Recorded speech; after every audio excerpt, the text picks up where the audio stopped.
由海向陆变成了由陆向海。美国新一代核潜艇计划的设计思路为什么有这么大改变？针对的又是什么样的对手？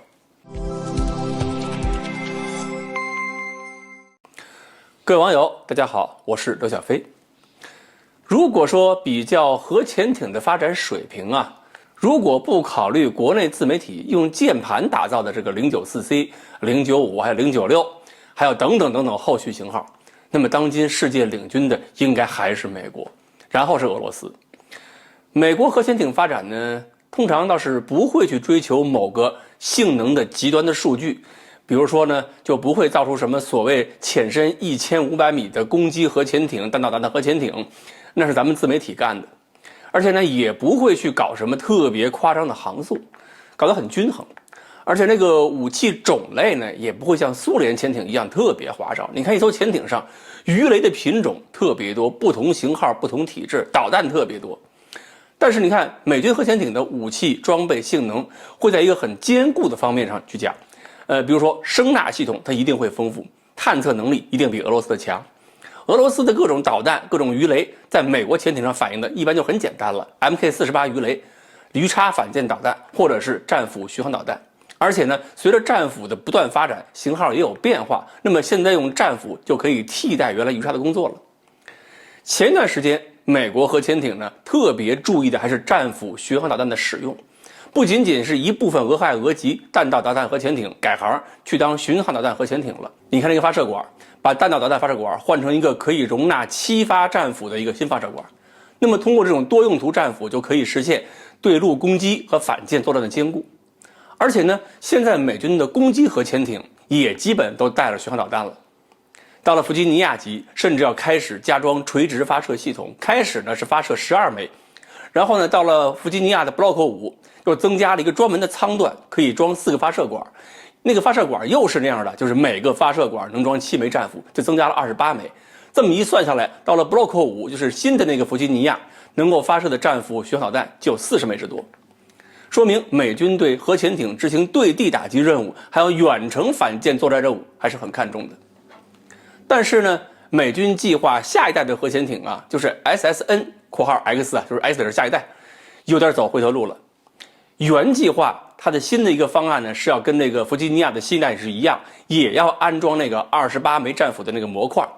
但是新的方案公布之后，大家发现这个模块被取消了，转而是在鱼雷舱里边增加了更多的鱼雷，还有用鱼雷管发射的巡航导弹。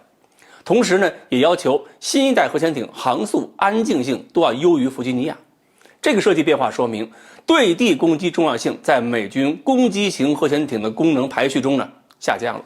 而反潜作战的重要性又提升了。通过这么一个变化，我们应该能够看出来，美国海军对未来作战任务和样式有了重新的定位。前一段时间，美国之所以增加了潜艇携带战斧的数量，跟美军由海向陆的战略是有关联的。由于海上当年没有足够强大的对手可以挑战美国制海权，所以美国甚至要考虑把海军兵力整体向前推，要压到对方岸边上打。潜艇要搞对陆攻击，驱逐舰搞成 DDG-1000 变成炮舰了， LCS 搞成了对方岸边打扫战场的。结果现在什么结果呢？根本就没法实现当年的战略构想。LCS 如果不凭借高速逃跑的话，在中国南海，在中国岸边1对1能被中国的056和054玩死，所以根本实现不了当初设想的到中国岸边打小艇、打直升机了。而中国海军呢，现在通过了高超音速武器作为进攻手段，航母编队变成海上的一个防线和堡垒，那就已经让美国意识到过去由海向陆的思维已经难以对付面对中国的未来作战形势了。整个战线可能必须向后退，要重新考虑如何争夺和稳固制海权。所以新的攻击型核潜艇，它的任务定位有点回到了冷战时期的味道，要把这个反潜和反舰放在核心。其实呢，考虑一下美国潜艇定位的变化，也可以反思一下我们中国潜艇呢应该向什么方向发展了。中国呢潜艇很多，当然不仅仅是核潜艇，还有常规潜艇。那么这些潜艇呢，我倒觉得可以普遍的去增加一些射程1000公里以上的远程对地或者是反舰巡航导弹，不一定要垂直发射，鱼雷管发射就行。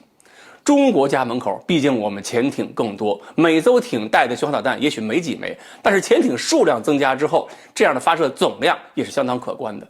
而且我们的潜艇是在我们海空力量的配合掩护之下，相对活动比较安全，就可以玩一把中国版的有海相陆，对第一岛链的美军基地和舰艇编队构成一个严重的压力。那么这样我们就会迫使对方要想反潜，对不起，你水面舰艇来不了，航空兵来不了，那你的潜艇就不得不进入我的优势海域进行反潜作战。这就等于逼着美国把宝贵的核潜艇送到我们各种反潜巡逻机、反潜无人机、水面舰艇、潜艇和监听网络构成的反潜体系面前。虽然呢，未来很多年我们还是很难让我们的核潜艇性能比肩或者是超过美国的，但是面对第一岛链附近的形势，美国这个设计变化说明他们也知道时代已经在变了。好。关于美国新一代核潜艇的设计方法为什么出现了改变，今天呢我们就聊到这里，欢迎大家继续关注我们的栏目，我们下期再见。